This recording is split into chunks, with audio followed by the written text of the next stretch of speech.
Pronto? Muito bem. Vamos lá então. Bom dia aos presentes.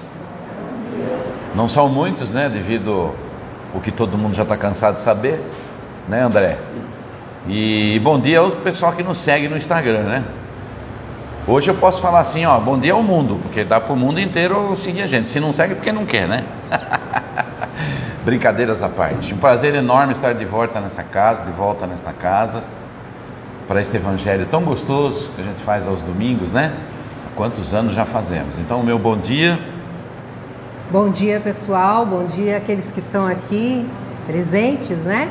Bom dia para o pessoal que está em casa assistindo. E também bom dia para aqueles que estão do outro lado da vida, que a gente sabe que aqui também tem. Me esqueci, né?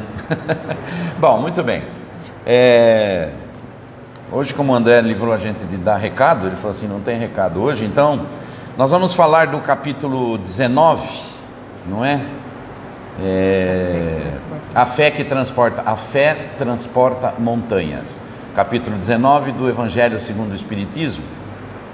E nós vamos falar sobre a parábola da figueira seca, que é, como sempre, um grande ensinamento do Cristo, né? Eu vou ler só um trechinho para poder discutir o assunto aqui. Quando saíram de Betânia, ele... Oi? Desculpa. Olha só. Que coisa, hein? Falei bom dia aqui, pensei que já tinha feito tudo, né? Obrigado, Lourdes. Vamos então acerenar os nossos pensamentos, fechar os nossos olhos, buscar na nossa mente a figura de Jesus, o Mestre querido, pedir permissão ao plano superior para discutirmos um pouco, falarmos um pouco desses evangelhos tão maravilhosos que foram ditados por esses trabalhadores incansáveis de Jesus, que nos traz a boa nova, não é? No aprendizado que posteriormente Kardec e toda essa legião de espíritos trabalhadores codificaram para nós, simplificaram para nós. Então o nosso agradecimento eterno a tudo isso, principalmente por poder fazer parte de tudo isso. Obrigado aos amigos espirituais do plano superior, obrigado a Jesus, o nosso Mestre, obrigado ao nosso Pai querido, Criador, o Deus da vida. Obrigado a todos, e assim nós damos por aberto os trabalhos desta manhã. Que assim seja, graças a Deus. Agora sim, né? Então vamos lá. Parábola da figueira seca. Quando saíram de Betânia, ele teve fome, e vendo de longe uma figueira, foi ver se poderia nela encontrar alguma coisa. E tendo se aproximado, não encontrou senão folhas, porque não era tempo de figos. Então Jesus disse à figueira: que ninguém coma de ti nenhum fruto. Que seus discípulos ouviram. No dia seguinte, passando pela figueira, viram que ela havia se tornado seca até a raiz.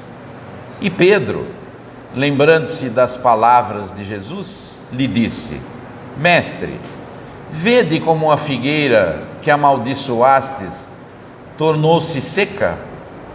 Jesus, tomando a palavra, lhe disse: tende fé em Deus? Eu vou-lo digo em verdade, que todo aquele que disser a essa montanha, tira-te daí e lança-te ao mar, e isso sem hesitar no coração, mas crendo firmemente que tudo o que houver dito acontecerá, ele o verá com efeito acontecer. Quem escreveu isso foi Marcos, né? Nos capítulos que seguem. Então ele diz assim: a figueira seca é o símbolo das pessoas que não têm senão a aparência do bem, mas em realidade não produzem nada de bom. Bom, essa parábola a gente já, há muitos anos a gente já discute, conversa, né? Então o que fala? Serve até um pouquinho para a gente, né? Serve para mim, particularmente, né? Por quê? Eu estou batendo aqui, André, desculpa, eu esqueço o teu microfone aqui. Por que eu digo isso? Porque a gente faz palestra, né? Faço palestra em todas as casas, bastante casas, a gente fala muita coisa bonita, né? Eu sou um vendedor, nasci vendedor, então não tenho facilidade de me comunicar. Isso não tem vantagem nenhuma o que eu estou falando, se não tiver um percentual muito grande de ação daquilo que eu falo.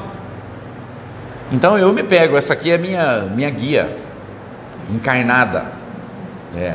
Eu xingo no trânsito, ela fala, oh, você está indo fazer evangelho. E eu falo, né? Então eu não tenho esse preparo. Realmente, o que Jesus está querendo dizer aqui? Não é? A figueira é um símbolo. Você não serve para dar o figo, para matar a fome, então seca aí, vai embora. Isso é simbólico, obviamente, né? Então nós aprendemos com as lições do Cristo de que é muito mais importante o fazer do que o falar. Precisa de quem fala, precisa de quem ensina, precisa de quem divulga? Precisa, mas é importante que se tenha a prática voltada ao principal, não é? Ainda não temos essa evolução, vamos dizer assim, mas vou dizer para vocês a mesma coisa que eu dou a desculpa para ela quando ela chama a minha atenção. É uma estrada muito longa a evolução. Nós já pusemos o primeiro pezinho, já estamos com o primeiro pezinho. Sabe por que a gente percebe isso? Quando a gente comete um delito, não vou nem dizer de volume ou não vou falar em extensão, mas vamos falar um delito qualquer espiritual que a gente sabe, e a gente na hora já, poxa, podia não ter feito. Aí está marcado o ponto da partida. Nós já estamos nos corrigindo mentalmente, porque o falar, o ato é mais fácil, o pensamento é que é difícil. Porque o pensamento nós temos a impressão que está tudo bem, só pensei, né? Só que o livro dos Espíritos, que a gente estuda ele há muitos anos, ele nos chama a atenção para isso. Tem um monte de espírito à nossa volta, sempre. Então quando estiver fazendo alguma coisa de errado, pode crer que está um monte de gente vendo, um monte de espírito vendo, né? Aí ele fala, e como que... Porque eu estou lendo uma parte aqui muito interessante do livro dos Espíritos que vem de encontro a isso aqui, né? A gente fala que é por afinidade que eles permanecem com a gente ou não. Olha que lição, né? Então o espírita, há muitos anos, desde que eu comecei aqui, o espírita fala assim, orai e vigiai. Divulga bastante isso. Essa frase parece tão simples, orai e vigiai. E o espírita brinca e fala, mais vigiai do que orai. Por que a gente fala isso, o espírita fala isso? Porque nós temos o conhecimento de que somos acompanhados por muitas entidades, espíritos que estão conosco. E como é por afinidade, então aquilo que eu penso, que eu falo, eu atraio, sem choro nem vela. Não existe nada que possa separar. Agora é óbvio, se eu começo a manter um momento de fé, um momento de oração, não é? Então eu começo a mudar, é um começo, é um início de uma transformação que nós dizemos dentro da doutrina, uma transformação moral, não é? A transformação moral, ela envolve uma série de coisas, não é uma coisa, são várias. Principalmente seguir o preceito do Cristo, Jesus, que bateu muito nessa tecla do amor ao próximo e da caridade. Que quando nós começamos a praticar isso, o nosso coração, que era de pedra, ele começa a se amolecer. E aí nós vamos caminhando em direção a isso. Quando percebemos, estamos anos e anos da nossa vida fazendo essa prática, que vai nos distanciando do errado. O que é certo, o que é errado? Pouco importa, não existe isso. Nós estamos todos num momento nosso, não tem transformação, ninguém faz milagre, né? Mas é importante que tenhamos no coração o amor ao próximo. Esse é o fator principal. Então, quando nós nos encontramos com uma parábola dessa, às vezes no começo, quando a gente não entendia que começamos na doutrina, a gente estranha um pouco. Como é que Jesus pode amaldiçoar uma árvore para ela não dar mais fruto? Isso é simbólico, né? É simbolismo, isso aí não tem nada a ver. Então, o Jesus aproveitava os mínimos detalhes para transformar em lição. Por quê? Porque iam escrever, como está escrito. Tudo que ele falava, ele sabia que estava sendo anotado. Então ele usava tudo que tinha, não é? Então podia dizer assim: olha, gente, tem muita gente, muita, mas muita gente que não gosta de figo. Estaria contra Jesus por um acaso? Né? Eu adoro figo, Cecília também, né? O figo é porque estava ali, ele aproveitou aquilo para dar uma lição. E dessa lição é que nós precisamos tirar proveito, não é? Então, quando fala da figueira, nós sabemos que é um símbolo de que, olha, muda o seu jeito, porque senão você não vai servir para nada. Que triste, não é? Agora vamos trazer para os dias de hoje isso tudo. Quantas pessoas nós conhecemos que passam uma vida inteira neutro? Não é do bem, não é do mal, não é de nada. Fala assim: não, minha religião é Deus. Eu tenho dentro da minha família isso. A minha religião é Deus. Eu nunca roubei nada de ninguém, eu sempre trabalhei. Então, né? Classificando obrigações como se fosse virtude. E não é. Não é? Quantas famílias a gente vê se desfazendo pelo orgulho, não é? Pelo motivo de ter orgulho. Nós estamos no Evangelho, o Evangelho é familiar, não é? A família é uma instituição falida. Quem falou isso? Você está indo contra os preceitos do Criador? Quem é você? Quem somos nós? Nunca vai ser falida enquanto o sistema de procriação for essa. Agora, tem os atalhos, os caminhos? Tem, normal, né? Os refazimentos de vidas passadas, temos que conviver com isso, senão Deus não permitiria. Então Ele nos coloca sempre em situações em que nós podemos analisar, e a maneira de analisar é que é julgada. Por quê? Porque nós julgamos com o pensamento primeiro. Antes de falar qualquer coisa, nós pensamos, não tem como. É milésimo de segundo, mas pensamos. Ué, então se nós começarmos uma autoeducação do pensamento, e brigar mesmo, porque é briga feia, né? Quando é com a gente mesmo, nós somos quem ataca e quem defende. Nós somos o advogado de defesa e o promotor público. Então nós ficamos nessa, a briga mental, né? Então que vença o que for de bom para nós, que é o nosso sistema moral de evolução, que é o nosso pensamento já começar a ter isso, não é? E procurar saber e entender os nossos defeitos, por que temos. O espírita tem essa condição de saber, pelo menos se aproximar muito, por que eu tenho esse defeito? E aí começar a trabalhar essa raiz, não é? Antes que seque, como está aqui na parábola. Então eu vejo que nós temos condições de mudar muitas coisas na nossa vida. Eu sempre digo a mesma coisa. Qualquer lugar que eu vá fazer uma palestrinha, bater papo com o pessoal, eu falo: bendito seja Kardec e a sua equipe espiritual, porque ele nos trouxe essa novidade da reencarnação, não é? Que nós vivemos momentos e momentos, e que nós evoluímos através do nosso próprio esforço, que não existe milagre de nada. É a nossa batalha contra os nossos erros é que faz a evolução. E aí que se encontra o mérito de tudo na vida. Esses espíritos de luz, esses anjos maravilhosos que existem na espiritualidade, um dia foram iguaizinhos a nós, de outros mundos, de outras épocas, não é? Lutaram, batalharam, cresceram pelo próprio esforço, e é o que está acontecendo conosco. Então bendito seja Kardec e essa equipe de espíritos que nos trouxeram tudo isso, essas informações. Daí dizer que seria colocado para nós um consolador que ficaria com nós para sempre. Jesus disse isso, não é? Que é o que? O entendimento. Através do entendimento eu mudo as minhas atitudes. É difícil? Lógico que é difícil, porque nós vivemos num mundo cheio de defeito, não é?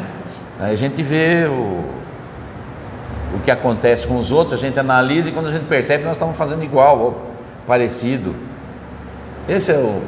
Esses somos nós, não é? Então nós temos que ter essa consciência da nossa transformação. O principal para a evolução do ser? É a evolução moral. Não tem como, não é? Então é a parte mais difícil, obviamente. Não tenha dúvida que é a parte mais difícil. Nós batalhamos, nós lutamos para mudar isso em nós. Agora, temos uma vantagem em cima de tudo isso, que a partir do momento que nós determinamos a nós mesmos essa transformação, nós começamos a ser auxiliados pelos espíritos que querem a nossa evolução. Ao mesmo tempo, somos instigados pelo que não quer.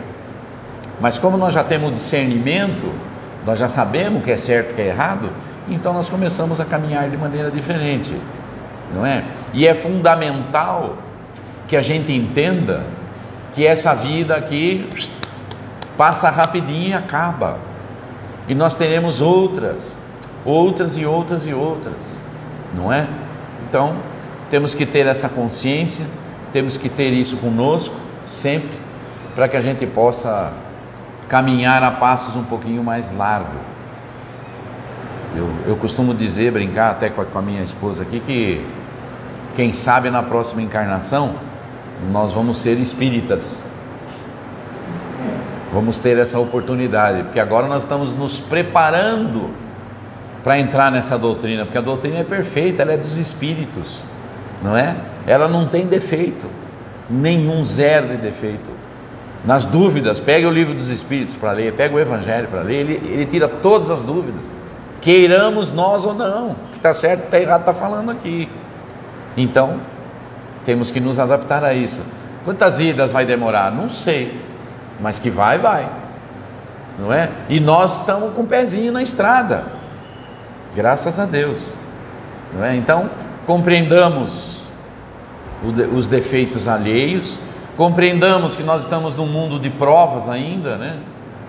E aí nós somos colocados à prova a cada instante, a cada minuto nós somos colocados à prova, em casa, com a esposa, com o marido, com os filhos, com os netos. Ó, meu neto aqui é a minha maior prova, meu neto, prova de amor. Então eu falo assim, nós somos colocados à prova a todo instante. Por quê? Para ver em que degrau nós estamos, como é que nós administramos tudo isso, né? Então nós vamos caminhando devagarzinho. Eu ainda estou bem distante, mas eu chego lá. Devagarzinho a gente chega lá, né? Então nós vamos indo, vamos caminhando, vamos fazendo. A casa espírita é a nossa companheira, porque a gente vem numa palestra, escuta o que está falando, a gente lê um bom livro. Os livros espíritas são todos de bons exemplos, não é? Porque o mundo nos oferece a porta aberta, a porta larga, que disse o Cristo também, não é? E o Espiritismo nos mostra a porta estreita, né? A dificuldade de se conseguir fazer as coisas. É difícil mesmo, é a porta estreita. Mas como nós sabemos que nós estamos num processo reencarnatório, então a gente fica mais tranquilo. Esse é o consolo que nós temos, que nós vamos ter chance, nós vamos ter outras vidas, nós vamos ter tempo para banir tudo que for de errado em nós, né? E nós aprendemos que quanto antes conseguimos atingir isso, antes acabam os sofrimentos, que hoje a gente quase nem percebe. Estamos tão acostumados a viver com esse sofrimento que a gente nem percebe. Olha essa matéria grotesca que nós utilizamos, não é? Dói aqui, dói ali. Eu brinco aqui, falo ciático, o meu tá doendo, viu, assim? Nossa, mãe. Dói o ciático, a Cecília fala, ih, meu pé tá doendo. Ih, minha mão tá doendo. Olha, o álcool em gel tá dando alergia. Espírito não tem isso, né? Mas a gente insiste em ficar aqui, tá? Não, quer morrer? Não, eu não. De jeito nenhum, né? Deus, bate na mesa 3 vezes assim. Não, eu não. Não é estranho isso? Um amigo, meu compadre, né? Nosso compadre, somos afilhados da filha dele, perdeu. Desencarnou um irmão dele, um pouco acima dele, jovem, relativamente jovem, 45 anos. Nosso conhecido, não era tão amigo, mas era bem conhecido. E, como diz aquele vereador lá de uma cidadezinha de Minas, né? Foi dormir, quando acordou estava morto, né? Ele foi dormir e não acordou mais. E a mãe que foi ver ele lá, que estava morto depois de 1 dia e meio, sei lá. Bom, família não é não são espíritas, tal. Então, nossa. São espiritualistas. Espiritualistas, né? Ele, inclusive, o rapaz frequentava a Umbanda, tal. Tá, maravilha. Mas estão lá chorando, e chora, e sofre, chora, e sofre. Aí eu sou obrigado a falar, porque ele é meu compadre, é meu amigo. Sempre que ele está com problema, ele corre para mim. Eu, à medida do possível, trato ele que nem um filho, né? Vou dando os conselhos e dá certo, ele sabe que dá certo. Por quê? Porque eu vou pelo lado, procuro o evangelho, procuro as coisas, as informações corretas.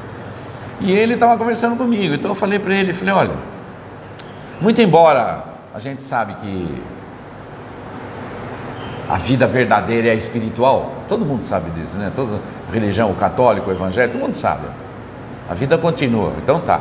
Então a vida verdadeira do espírito é aí. Por que você chora tanto quando morre alguém? Porque eu vou explicar o que é. É que você está com dó de você mesmo. Está com dó de você. Como é que eu vou viver sem meu irmão? Legal. O ideal não seria a gente vibrar para que o seu irmão seja feliz onde ele está? Nós vamos fazer isso só através da prece. É difícil. Parar, pegar um evangelho, rezar por ele, chamar ele para vir rezar com você espiritualmente. É difícil? É difícil. Para quem não tem esse costume, é quase impossível. E aí que o Espírito sente. Bendito seja nós aqui, que pegamos o evangelho e fazemos. Oferece para quem desencarnou, faz na hora. A prece vai como uma luz, como um bálsamo. Então eu estava falando isso. Eu falo isso para as pessoas sem medo de errar, não é? Eu me lembro assim que, não sei se vocês aqui, alguém se lembra, é difícil você ver um velório bonito. Já viu um velório bonito? Eu vi um, do Pereira. Era nosso amigo aqui, que trabalhou com a gente tantos anos aqui. Aliás, aquela sala tem o nome dele, né? Aquiles Pereira. Não gostava de chamar de Aquiles. Pereira. Foi um velório lindo. Lindo. Eu falei isso para Benê outro dia. Eu nunca vi um velório bonito igual o dele. Uma paz. Porque ele tinha esse costume, quando ele encerrava, ele falava paz, muita paz. Ele tinha um vozeirão bonito, né? Paz. Ele teve no velório dele. Foi tão bonito, mas tão bonito, cara. Eu falei, puxa, primeira vez que eu vejo um velório bonito. Então eu falo assim, olha a riqueza do entendimento. Por quê? Porque estava só espírita lá. Olha a riqueza do entendimento desse livro aqui maravilhoso. É sensacional, gente. Por isso que os espíritos falam coisas que a gente ainda não entende. Porque eles usam falar, a felicidade não é desse mundo. Como não é? Eu estou feliz aqui, né? Porque você não sabe o que é felicidade. Essa vibração, essa coisa que envolve, inexplicável para nós aqui na matéria. Essa é a felicidade verdadeira. Tá bom? Então eu acho que o Evangelho é o exemplo para nós. Que me perdoem meus amigos espirituais que eu não consigo cumpri-lo, mas devagarzinho eu vou indo, eu chego lá. Uma hora eu chego lá. Só peço para eles que não me tirem dessa, né? Do Evangelho, que eu possa voltar, no dia que eu desencarnar, voltar e continuar fazendo a mesma coisa, né? Então, da minha parte, o meu recado aqui está dado. Agora vamos passar para a dona Cecília. Pode tomar conta aí. Obrigado, viu, gente? Muito obrigado. Então, pessoal, vamos falar sobre a figueira um pouquinho, né? A gente sabe que essa parábola, quando Jesus falou sobre isso, parece um pouco estranho quando Jesus, né, jogou assim como disse Pedro, amaldiçoou a figueira. Isso, naquela época, o que Jesus quis mostrar para os seus discípulos foi a força do magnetismo, a nossa fé, né? Porque a nossa fé, ela traz para a gente o que a gente acredita, o que a gente quer. Então esse é o magnetismo que nós conhecemos.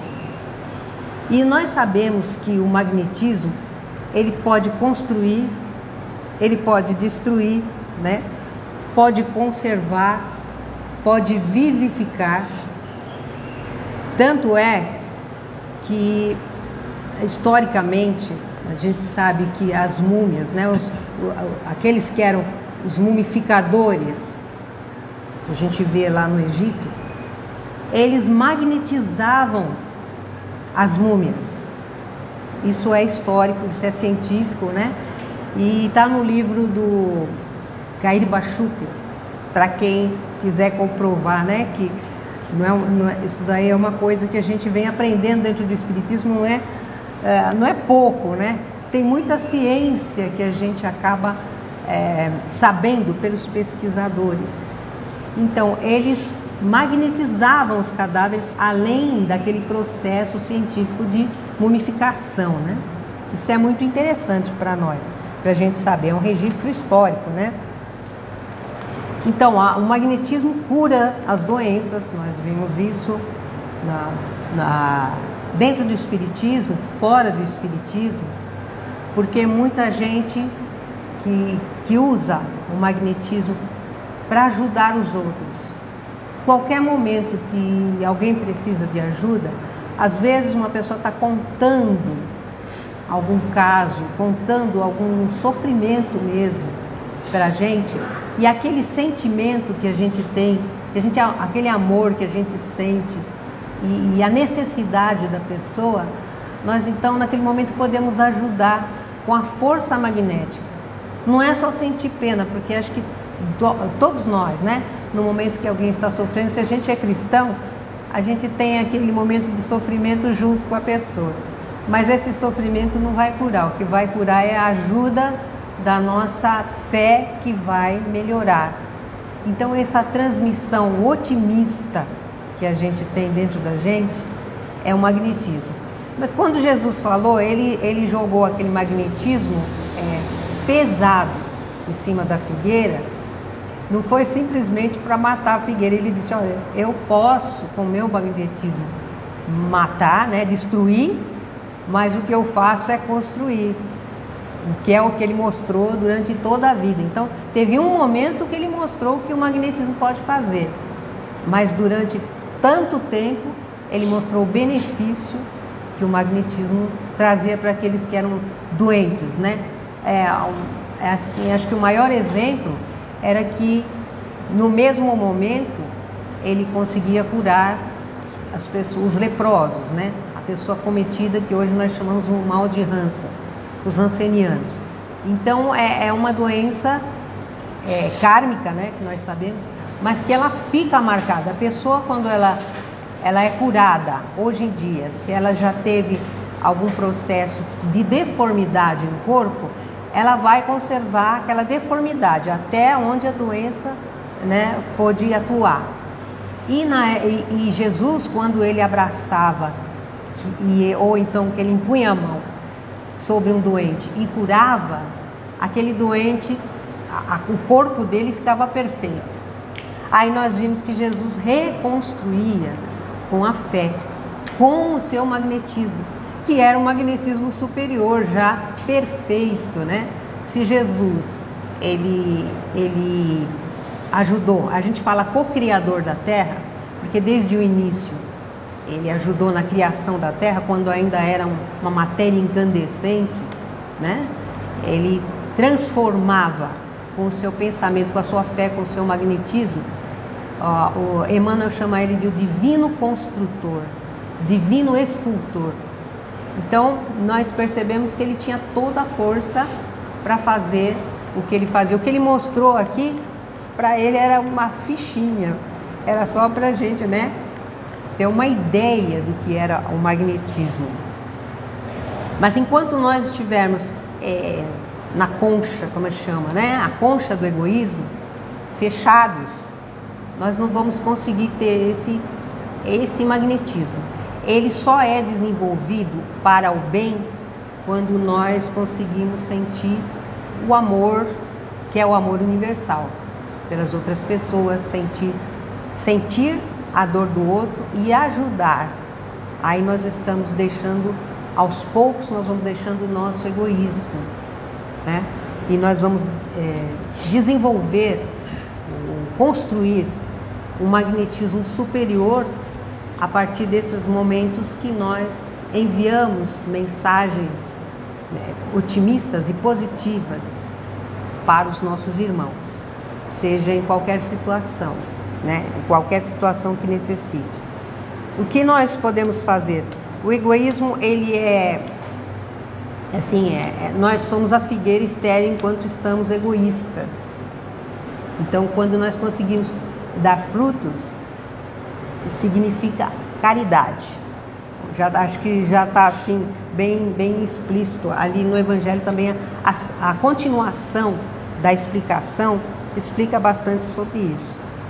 E nós sabemos que nosso papel não é apenas desse magnetismo para curar, porque esse faz parte da mediunidade, né? Nós sabemos que a mediunidade de cura, ela pode vir dos espíritos quando é mediunidade, mas ela é anímica quando ela parte da nossa vontade. Jesus, ele curava assim, com a própria vontade dele. Ele mesmo era um médico, ele mesmo curava. A maioria das pessoas que trabalham no passe, que trabalham na cura, ainda prescinde da ajuda espiritual. Então é mediunidade.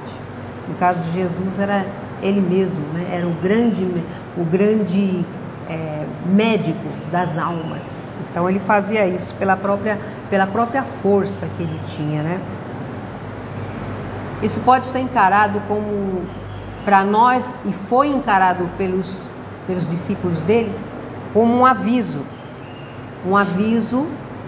para a humanidade da Terra. A gente vê o que está acontecendo hoje.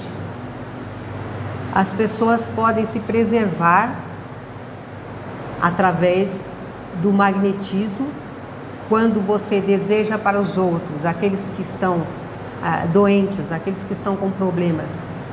Quando nós oramos e pedimos ajuda para todos eles, nós estamos também pedindo para nós. Mesmo que a gente não fizer menção do nosso nome, nós estamos sendo magnetizados também, né? Pelo poder superior e pela nossa própria força da fé. Nós nos preservamos de algumas coisas. Nós podemos perceber isso se nós criarmos o hábito, para quem não tem ainda, de fazer um exercício diário de meditação. Eu sempre vou falar isso porque tem feito muito bem para mim, né, que eu tenho feito há algum tempo já. Você faz uma pequena meditação sobre as necessidades, sobre as nossas possibilidades, né? Depois continua através de uma oração para todas as pessoas necessitadas. Você se fortifica. A gente percebe até a função cerebral que muda, melhora a memória, a saúde física e mental, né? A meditação e as vibrações positivas diárias, porque vai lidar diretamente com a nossa fé e com esse magnetismo superior. Então a lição de Jesus, ela fala sobre o magnetismo que nós podemos usar. A fé transporta montanhas, né? A gente pode transportar uma porção de coisas de dentro da gente, né? Mandar embora. Com a nossa fé que nós vamos melhorar, que a população da Terra tem que adquirir mais fé, mais coragem de suportar tudo aquilo que tem que suportar e principalmente, né, compreender que o desencarne, quando ele chega o momento, ele vai acontecer. E é tão natural quanto a vida aqui, encarnados, como reencarnar, desencarnar, também é natural, é uma lei de Deus. Então, a todos aqueles que estão indo, o que o Palhares falou, que nós realmente, o que nós precisamos é auxiliar de alguma forma aqueles que estão indo, ainda com o nosso magnetismo. Nós sabemos que os espíritos, quando eles estão se desligando da matéria, eles necessitam da nossa força física também, porque eles ainda carregam bastante dessa vida, né, material. Então eles precisam, muitas vezes, a gente que trabalha com a mediunidade, na desobsessão ou nas manifestações mediúnicas, sejam elas como forem, nós sabemos que muitos espíritos necessitam desse magnetismo, que é material, né? A gente chama material físico, né? Que é anímico. Esse material eles necessitam para acordar direito o que está acontecendo, principalmente no caso daqueles que desencarnam assim repentinamente. Então, tudo isso tem a ver com a ajuda magnética que nós podemos fazer. E quando então nós vimos aí, né, da figueira, olha, vamos prestar atenção que quando morre alguém que a gente não é muito chegado ou que não é muito chegado na gente, não vamos mandar um magnetismo inferior para ele, tá? Se a gente não puder perdoar ou mandar alguma coisa de bom, vamos esquecer, né? Vamos esquecer, melhor esquecer, deixar para lá, não ficar pensando em alguma coisa de ruim, porque nós vamos enviar isso, nós vamos perturbar, mais do que aquela pessoa já está perturbada, nós vamos atrapalhar esse momento tão importante que é essa passagem, né? De um lado para o outro aqui. Então, gente, o que a gente pode aprender com essa parábola é muita coisa, né? Nós sabemos que se ela é uma árvore, né, essa figueira foi uma árvore que não dava frutos, não é só porque ela nunca deu frutos, né? No caso de Jesus ali foi ele usou como uma lição, mas nós sabemos também pelo Evangelho que não era a época dela dar frutos. Então ela não é só se ela desse, a gente chama de temporão, né? Não era a época dela dar frutos. Então aí está mais a prova do que foi somente uma lição para Jesus passar para os discípulos e através disso chegar até nós, não é? Nós sabemos que o bem, a caridade, é a base da regeneração. Nós estamos começando a conscientizar, e aqueles que não estão se conscientizando estão sendo obrigados a entender isso, que nós temos que ter a caridade diária, né, em todos os momentos, dentro e fora de casa. Se a gente não aprender dentro de casa, né, se a gente só mostrar lá fora, o que nós vamos fazer? A figueira, ela estava bonita, ela estava com as folhas novas, né? Mas ela não tinha frutos. Muitas vezes nós somos assim, né? A gente se arruma tudo para sair, fica tudo bonitinho, né? Mas lá dentro de nós conservamos a mesma personalidade, os mesmos erros, a mesma má vontade de fazer alguma coisa por alguém. Então, se o bem é a base da nossa regeneração, nós temos que praticar o bem para fazer parte do mundo de regeneração da Terra. Senão nós vamos ficar de lado, né? De lado, nós vamos sair um pouquinho desse planeta e podemos viajar para outros planetas inferiores ainda à Terra. Então, gente, tal qual a figueira, né? Nós podemos jogar esse magnetismo inferior para nós mesmos pelo pessimismo, por não acreditar que Deus, nosso Pai, iria permitir que uma coisa dessa acontecesse aqui só para nos punir. Então é uma lição, como Jesus quis dar, né? A inspiração divina auxilia todos nós. E nós podemos todos os dias, quando eu falei sobre a gente fazer aquela prece, aquela meditação, é um momento em que nós chamamos de guia espiritual, ou anjo da guarda, né? Amigo espiritual, o nome a gente pode mudar, mas é sempre aquele espírito ligado a nós, que vai nos ajudar. Então, o momento que nós fazemos essa ligação com a espiritualidade superior, nós estamos nos aproximando desse amigo espiritual que nos inspira.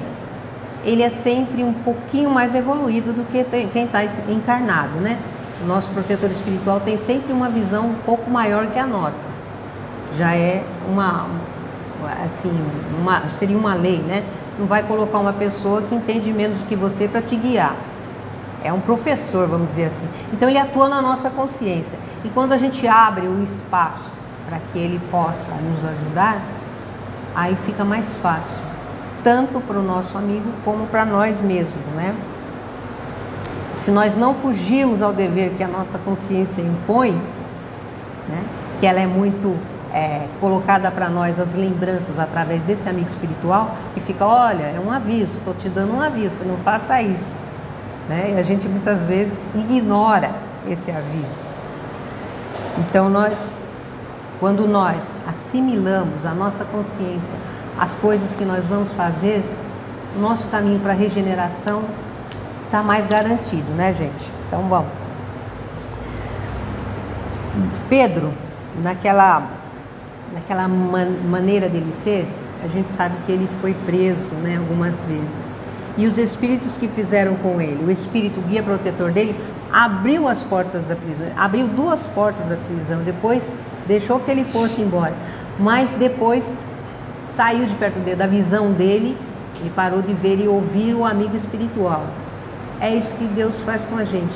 Ele nos auxilia nos momentos mais necessários com esse amigo espiritual, mas depois a nossa consciência vai ter que nos guiar através do nosso livre-arbítrio. Então tem tudo a ver. Vamos usar o nosso magnetismo para o bem, né? E o que o nosso livre-arbítrio vai mandar a gente fazer, o que a gente quiser. E se a gente fizer tudo o que a gente quiser, nós não vamos conseguir melhorar muito, né? Porque é sempre o caminho mais difícil que a nossa consciência manda a gente seguir. Bom, gente, eu acho que o recado está dado, né? Sobre a fé transporta as montanhas. Ajuda a gente pensar nisso diariamente, que a nossa força, o nosso magnetismo pode nos ajudar ou pode nos atrapalhar, assim como aos outros também. Então, nesses momentos, nós vamos fechar os nossos olhos, todos podemos acompanhar aqui presentes e aqueles que estão nos assistindo, fechando os olhos, trazendo a figura de Jesus em nossas mentes, agradecendo através do Mestre ao Pai Criador, por nós termos essa oportunidade de estarmos aqui, reunidos num domingo pela manhã, em oração. Não é? Quanta gente ainda está dormindo, quanta gente ainda está, fazendo muitas coisas diferentes, mas nós estamos aqui e vamos aproveitar esse nosso sentimento bom, né? Aproveitar esse ambiente que está preparado com as boas energias e desejar para toda a humanidade da Terra o bem, o caminho certo, o amparo, a luz, a inspiração divina através das nossas consciências, e que nós possamos ter responsabilidade sobre tudo o que fazemos, sobre tudo que nós programamos antes dessa vida e que vamos continuar até o momento em que precisarmos voltar, e nós não podemos voltar com as mãos vazias. Então vamos pensar em todo aquele que sofre, em todo aquele que ajuda de uma forma, seja qual for, a humanidade da Terra. Sabemos que podemos entrar em conexão com outros planetas mais evoluídos que também vibram por aqueles que ainda não estão numa situação muito boa. Nós, com certeza, temos recebido muitas vibrações boas de espíritos melhores do que nós aqui, que ainda estamos num nível de sofrimento muito grande na Terra. Então vamos reunir os nossos pensamentos e desejar o bem para cada pessoa, cada lar, né? E que nós possamos trazer em nosso coração a confiança no nosso Deus perfeito, nosso Deus que é justo e bom, e que é todo-poderoso. Sim, nesse momento nós estamos recebendo um passe aqui presente e mesmo virtualmente podemos recolher essas boas energias. Vamos encerrando então com as orações que Jesus nos ensinou há 2000 anos. Pai nosso, que estais no céu, santificado seja o teu nome. Venha a nós o teu reino. Seja feita a tua vontade, na terra como é feita em todos os planos. O pão nosso de cada dia nos dai hoje. Perdoai nossas dívidas, assim como nós perdoamos nossos devedores. Não nos deixeis cair em tentações. Livrai-nos do mal, pois teu, Senhor, são o poder, o reino, a glória, para sempre. E que assim seja. Que todas as pessoas possam ter um Natal bom, de comemoração, e lembrar que é o aniversário de Jesus. Fazer uma prece e agradecer a Ele. Muito obrigado a todos. Um bom dia.